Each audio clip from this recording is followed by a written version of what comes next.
Yo, what is going on, NFL fans? I'm Jay All Day, and I thought of no better way to kick off the NFL offseason than by going over Mel Kiper's first mock draft. In today's episode, we're going to break down the first 10 picks of his mock draft, compare them to mine, and see where we're at as we head into free agency, which is about 1 month away, and then the draft is in April, about 2 months away. We're going to do the first 10 picks with no trades. Let's see where we're at. I can almost guarantee there's going to be some sort of trade in the top 10. There are a lot of teams desperate for quarterbacks. I like some of the top 3 quarterbacks, but I don't necessarily love them. If you look at last year's draft, Chicago traded away their picks to get a ton more picks. So they let Carolina draft Bryce Young, which looked like to be the right move because he hasn't looked so good. But they did miss out on CJ Stroud, who has been absolutely incredible. And he's probably going to change the Houston franchise for years to come. A lot of fans have hopes and dreams that their team is going to make the right pick. But unfortunately, in the NFL, these guys make a lot of bad picks, especially in the first round, but they do hit later in the draft. Look at a guy like Puka Nacua, a 5th round pick, and he absolutely lit the NFL on fire. So you don't necessarily have to hit a home run in the first round to prove to have a good draft. It usually takes a couple years to figure out if you hit or miss on prospects. So let's take a look at Mel Kiper, who works for ESPN. He's one of the best minds in this whole draft process. So let's break down his first 10 picks. Caleb Williams seems to be the number 1 pick in every single person's mock draft. I looked at the tape, and he's a good quarterback, right? But USC quarterbacks don't, for whatever reason, translate to the NFL game. And I feel like that's what's going to happen to Caleb Williams. He has the skills to be successful in the NFL, but there are some little things, especially his footwork, that I don't necessarily like. He has a lot of bad habits because he has such good arm strength. And you can get away with that in college, but once you're in the NFL, those throws that you're making off the back foot and you're not really working your way through the pass, they're going to hurt you in the NFL. And if you can't make the little throws, those 12-yard and under throws to move the chains consistently, then you're going to have a problem at the NFL. That's where CJ Stroud was really successful. He did a really good job on first down that made second and third down a lot easier, and he was really able to keep the chains moving down the field. But a lot of these quarterbacks, especially the top 3, there's a lot of holes in their game, guys. If I'm the Chicago Bears, I'm trading this pick, and I'm building a roster of really good players. Mel Kiper thinks Caleb Williams is going to go first, and if the Bears do not trade this pick, which if I was a GM, I would trade this pick, get more first-round picks, some couple second-round picks, use one of these desperate teams like Denver or the Jets, someone later in the first round, like the picks like 8 through 12, the guys that are picking there, to potentially move up and get a slew more draft picks. But you got to really scout hard and see, is Caleb Williams that much better than a guy like Drake May or some of the other prospects from Michigan and Oregon? I would trade this pick for sure. I like Caleb Williams. I don't necessarily love him. If I'm the Bears, I'm trading this pick, but I do agree if the Bears, probably more peer pressure, if they do pick first, they're probably going to go with Caleb Williams. He does have the potential to be really good in the NFL. He's compared to Patrick Mahomes a lot, but Patrick Mahomes was kind of a flower quarterback. He wasn't that polished, but he knew how to win. And I'm not sure Caleb Williams is that guy. Let's move on to the number 2 pick, where I agree 100% with Kiper's pick. I love Jaden Daniels. Actually, when I watch the tape, I think he has the skills to be a better pro than Caleb Williams. He does a really good job looking off defenders, and he makes the outside throws. He can throw down the seam. He can throw deep balls. He can throw the mid-range 15 to 25 yards, and he does have enough arm strength to push it down the field 40 to 50 yards. But he does a really good job. I was watching some of the tape of looking towards the flat and throwing down the corner routes. He does a really good job with the seam routes. He does really good job looking off safeties and linebackers, something that Caleb Williams really struggles to do. Caleb Williams at USC, they don't really use an offense that kind of makes you look off the safeties a lot. And that's what you have to do in the pros. You kind of have to disguise what you're doing with the ball. Caleb Williams really likes to focus on a receiver and not go through his progressions. And I think that's going to hurt him in the NFL game. That's another reason why I think if I'm the Bears and you don't love the tape, if you're not absolutely in love with any of these top 3 quarterbacks and you don't think they can change your franchise, trade the pick, build through the trenches, get some more skill position players. There's a lot of good receivers, 2 really good receivers in this draft in the first 10 or 12 picks. So, oh man, if the Commanders can get Jaden Daniels, I think that's really good, especially with Cliff Kingsbury coming in to be the offensive coordinator. I think Dan Quinn brought in Cliff, who has worked with guys with like Kyler Murray and Patrick Mahomes. I don't think that's why they draft Drake May. If they were going to draft May, they wouldn't have brought in Kingsbury, who works with guys who are a little more fluid in the pocket. Like, May can run a little bit. He's compared a lot to Josh Allen, but Daniels and Caleb Williams can kind of run similar to Murray and Patrick Mahomes. That's why I think the Commanders are definitely going to pick Daniels if the Bears don't pick him, or if someone else hasn't fallen in love with Daniels and they move up to take that number 1 pick. I agree. In my mock draft, I like Jaden Daniels at number 2 for the Commanders. He could change that franchise. He does need to put on a little bit of weight. He's really, really skinny, man. He's got a really small frame. And these D linemen and linebackers in the NFL are monsters, dude. And he's going to get hurt if he doesn't put a little bit of size on. I think going into the combine, going into the regular season, he's got to put on 15 to 20 pounds to kind of fill out that frame a little bit. He's a younger guy, so he has time to fill out a little bit, but he needs to put on a little bit of size. And then the New England Patriots at number 3, Mel Kiper has Drake May out of North Carolina. Drake May, he's a Jekyll and Hyde guy. Some of his tape looks really, really incredible. He makes great throws in really tight windows, and you're like, oh my God. And then you look at some of his other tape, and he misses completely wide open guys. And not just a little overthrow or a little bit short or a little bit wide to the sidelines. He completely misses wide open guys by a mile. So he kind of gunslings it a little bit. And with that gunslinging, he kind of loses his accuracy a little bit. And in the NFL, you kind of got to stay in structure and be accurate with the football. Because if you're short, the ball can get picked off. And if you're long and you go over the middle of the field, past the linebackers and the wide receiver, you'll get picked off by safeties. So I think there's a lot of red flags with Drake May. He reminds me of Mitch Trubisky, where people kind of fell in love with the tape a little bit, and they didn't really realize how his skill set translates to the NFL. And as you can see, Mitch Trubisky has had a horrible NFL career. And I'm just not completely sold on Drake May. So if I'm the New England Patriots, I know they're really desperate for a quarterback, but I could see the Patriots going out in free agency and paying big money for a guy like Kirk Cousins.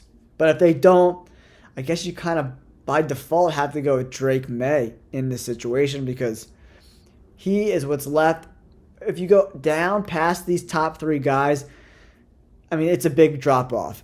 And to me, like, I don't see a superstar in Caleb Williams or Drake May. I think the guy who has the potential to be a superstar at the NFL level is Daniels from LSU. He's played a lot better competition. And North Carolina, you know what I mean? If you look at their schedule, they don't play the best teams, guys. So I don't know about all that. All right, let's see. Mel Kiper is going with Marvin Harrison Jr., pick 4. I agree that the Arizona Cardinals need a number 1 wide receiver. But to me, Malik Nabers is the guy over Marvin Harrison Jr. So in my mock draft, my number 4 pick, I went with Nabers out of LSU. I just think he's a little better of a clean football catcher than Marvin Harrison Jr. Marvin Harrison Jr., he's got the body type. He makes really good contested catches. But a lot of times you see a little rattle in him catching the ball. And what I mean by that is, like, the ball isn't cleanly caught in his hands.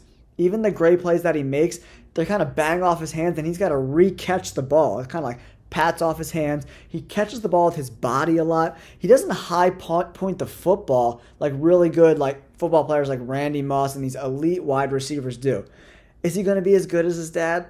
I think that's going to be a little bit of a stretch. He's got the physical tools, but he's got to work on catching the ball. Because in the NFL, the windows are a lot tighter. The defenders are on you a lot more than they are. Ohio State is another team that, the first 6 weeks, they played a bunch of garbage-ass teams. They only played a couple ranked teams like Penn State and Notre Dame.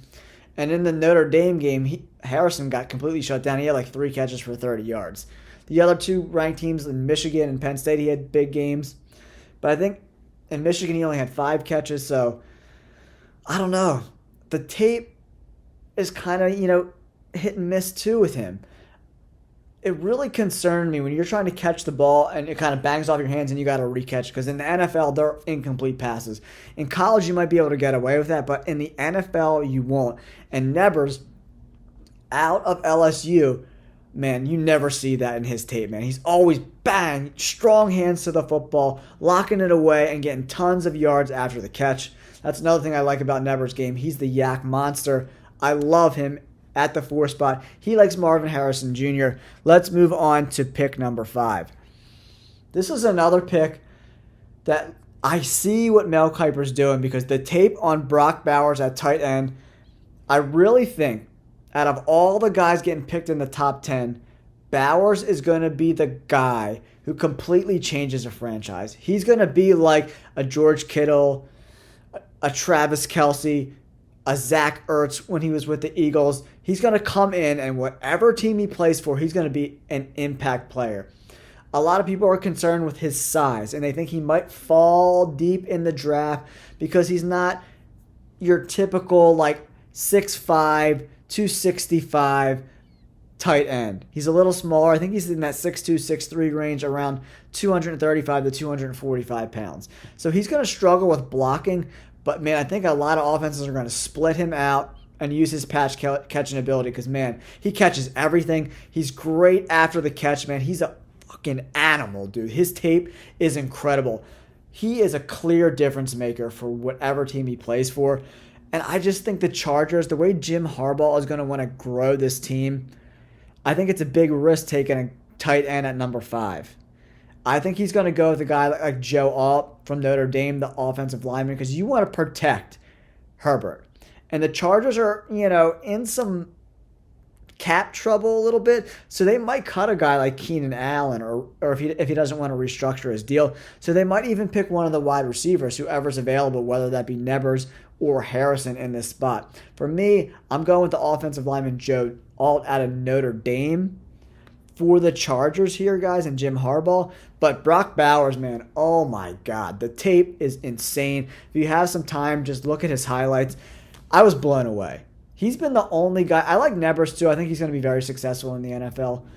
But Bowers' tape is so unbelievable, man. He is just an animal, dude. He fights for every inch and every yard. He's unbelievable. I love Bowers. I don't know if he goes as high as 5.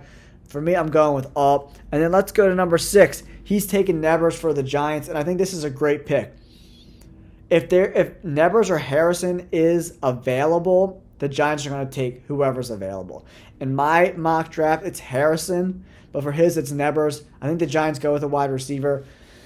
People think they might take a quarterback, but I think Jones is a suitable quarterback if you could protect him. So I think the Giants are either going to go a big-time wide receiver if they're available or the best offensive lineman that is available in that spot. Because Jones just keeps getting hurt over and over and over again. Their offensive line has been terrible for years. If they like Alt and he's available, they take him. There's another really good offensive lineman from Penn State, Fasanua. He's really good too, so they might take him there. For me, I think they take Harrison Jr. in my mock draft. Number 7, we have the Tennessee Titans picking. Mel Kiper Jr. is going with Joe Alt, the offensive tackle from Notre Dame. In my mock draft, he's already picked, so maybe the other guy from Penn State is the pick here for the Titans. That's probably what I'm going to go with, another offensive lineman there. Joe Alt is a really good, strong guy. You could probably move him to guard if you wanted to start him out, or right tackle. If they don't want to put him at left tackle right away. I really like Alt. I think he's got really good tape. He's going to be a very successful offensive lineman. Whether he kind of starts off at guard or right tackle, he'll eventually be a left tackle in the NFL. But his first year or two, who knows? He might be at right tackle or guard, but I like him there in that spot. I'm going with the other offensive lineman who he has at 10, Fasunu from Penn State. That's my number 7 pick. All right, number 8. Man, the Atlanta Falcons can go absolutely anywhere. They're solid at running back. They have a good tight end. Do they go defense or do they go offensive line? Or their quarterback, I'm not completely sold that the quarterback there is going to be the future of the Atlanta Falcons. Do they go out in free agency and get a Kirk Cousins or a Russell Wilson? Possibly. But, oh man, I'm not sure what the Atlanta Falcons do. This is where the draft starts to get a little dicey. The number 8 spot for the Atlanta Falcons, Dallas Turner, the Alabama outside linebacker, is probably the best player available. I agree with Mel Kiper. I'm going to go with Turner there at number 8. But it wouldn't surprise me at all if a guy like Brock Bowers is available, they go there. Or they pick a quarterback. If one of the quarterbacks like Drake May fall, or Jaden Daniels, people are scared that his size is not what they want in their NFL quarterback. They think he's going to get hurt. It's too much of a risk. Dallas Turner, you can't go wrong there. And then number 9, the Bears. Odunze from Washington. There's 3-headed monster when you look at wide receivers. You got Harrison, you got the LSU monster, and then you got Odunze from Washington. He's a really good pick. I think the Bears are either going to go offensive lineman if he's available. If Fasunu is still available from Penn State, I think they go offensive line. You got to protect whoever the quarterback is. They're probably going to trade Justin Fields. But a wide receiver, I like Brock Bowers there too. I haven't used Brock Bowers in my mock draft, so I'm going Brock Bowers to the Bears at number 9. And the reason is, so if you bring in a guy like Caleb Williams, he's going to need help in going through his progressions, right? He's already not the best at reading safeties and linebackers. So those down the field corner routes, the 15-yard digs and posts, he might not have enough time to get to those routes in his progressions. So having a tight end that could be completely dominant, help you move the sticks is where the Bears should go. Brock Bowers at number 9 is my pick. The wide receiver from Washington, Rome Odunze, is what Mel Kiper's doing. And then we go number 10. Aaron Rodgers, maybe he has 2 or 3 years left in the NFL, but you have to protect him. First series, torn Achilles because he was running for his life. The Jets' offensive line is an abomination. They were horrible all year long. They have to take the best offensive tackle that is available. That goes without saying. The Jets have to pick an offensive tackle. I don't know if the top 2 guys, Joe Alt and Fasunu, are going to be available. But if you look who's left, you got some good linebackers. You got another, Brian Thomas Jr. is another great wide receiver. He's got really good tape. I don't think they're going to go wide receiver there. But then it really falls off to a J.C. Latham, the offensive tackle at Alabama. But for me, I got to take J.C. at number 10 to protect Aaron Rodgers, because I already used Fasanu and Joe Alt that got picked earlier in my mock draft. So I like JC from Alabama. He's a good offensive tackle. He's not the top 2 offensive tackles in this draft, but he's a solid player, and you could even use him at one of the guard positions. They can use all the offensive line help they can get. So that is it, guys. That is my NFL mock draft compared to Mel Kiper's. What do you guys think? Do you like Mel Kiper's picks? Do you like my picks a little bit better? Leave some comments below. And if you want to, leave me your top 10 picks. I would love to see who you're picking. And also, please leave me some comments about what do you think about these top 3 quarterbacks. To me, if I'm a GM, I like Jaden Daniels the best, then Caleb Williams, then Drake May. But they all have some inconsistencies in their game. I'm not sure if any of them are real game changers. I'm not 100% sold. There's good tape on them, but there's a lot of bad throws, a lot of bad habits with the footwork from Caleb Williams. And Drake May and Jaden Daniels miss a lot of wide open guys and throw bad balls in the dirt. So I don't know what's going to happen. Let me know in the comments below. I hope you like these kind of videos. Let me know in the comments below. Don't forget to subscribe. Peace.